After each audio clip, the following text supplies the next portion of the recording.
নিয়েছি কড়াইশুঁটি, বানাবো কড়াইশুঁটি দিয়ে নাগেট, তাই?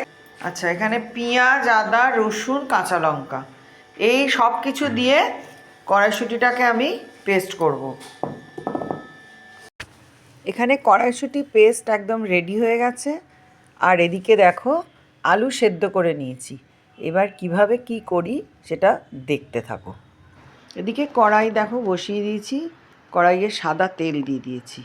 খুব বেশি পরিমাণে তেল কিন্তু দিইনি। এবারে আমি এর মধ্যে দিয়ে দিলাম 1 চামচ গোটা সাদা জিরে আর দিয়ে দিলাম সাদা তিল। এবারে এই ফোড়নটা রেডি হওয়ার জন্য একটু সময় আমি ছেড়ে দেব। এর মধ্যে আমি দিয়ে দিচ্ছি এবার ওই পেস্ট করে রাখা কড়াইশুঁটি, যেটা তেলের মধ্যে এবার আমি সুন্দর করে নাড়তে থাকবো।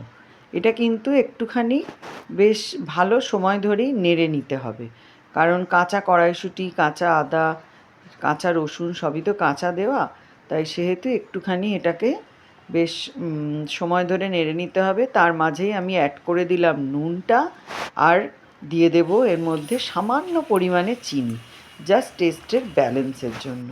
আর এরপরে আমি অ্যাড করছি ভাজা মশলা, মানে ধনে, জিরে, গরম মশলা, গোলমরিচ একসাথে শুকনো খোলায় ভেজে গুঁড়োনো। এরপরে আমি দেব দেখো ড্রাই ম্যাঙ্গো পাউডার, মানে আমচুর পাউডার যেটাকে আমরা বলি।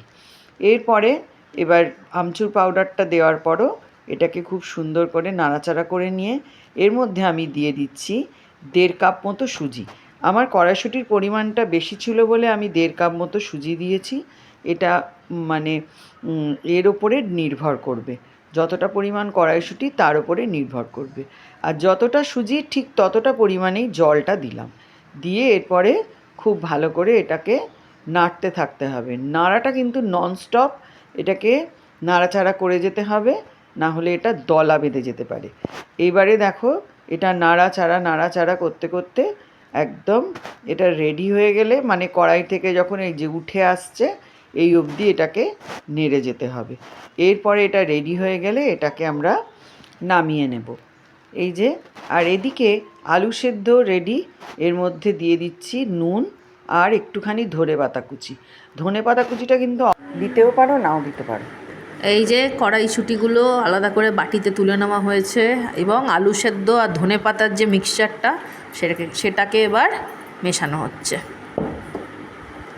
দিয়ে খুব ভালো করে চটকে নেওয়া হবে।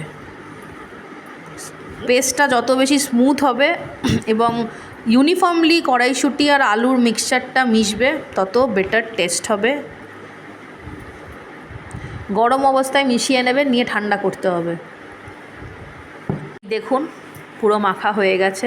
এবার বানানোর পালা।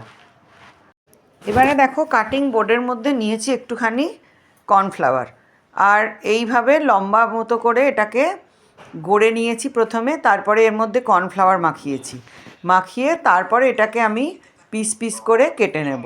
এইভাবে কর্নফ্লাওয়ারটা মাখিয়ে নিলে ব্যাপারটা খুব মুচমুচে হবে, এবং এর সাথে যেহেতু সুজি আছে অসাধারণ খেতে লাগে। এটা কিন্তু স্টোর করে বহুদিন ফ্রিজের মধ্যে রাখাও যায়, মানে একদিনেই যে সবটা ভেজে খেয়ে নিতে হবে এমন না। ডিপ ফ্রিজে রেখে দিলে এটা অনেক দিন পর্যন্ত ফ্রিজের মধ্যে রেখে দেওয়া যায়। তার ফলে কখনো সখনো ইচ্ছে হলে একটুখানি ভেজে খাওয়া, সেটা ভালোই লাগে। এবার যাই হোক, অসময়ে কড়াইশুঁটি যখন পাওয়া যায় না তখন আমরা এইটাকে ভেজে খেতে পারবো। খুব বেশি দিন রাখা যাবে না, কিন্তু তাহলেও বেশ কিছুদিন রাখা যায়, 1-2 সপ্তাহ তো রাখা যায়। আর এই দেখো আমার এগুলো তৈরি হয়ে গেছে। এবার হচ্ছে ভাজার পালা। এবার বেশি ফ্লেমটা গ্যাসের জোর না করে একটুখানি মিডিয়াম ফ্লেমে রেখেই এগুলোকে সুন্দর করে লাল লাল করে ভেজে নেব। খুব ভালো খেতে হয়েছিল, মানে সন্ধেবেলা বেশ একটু চটপটা কিছু খেতে ইচ্ছে করলে এটা কিন্তু খাওয়া যেতেই পারে।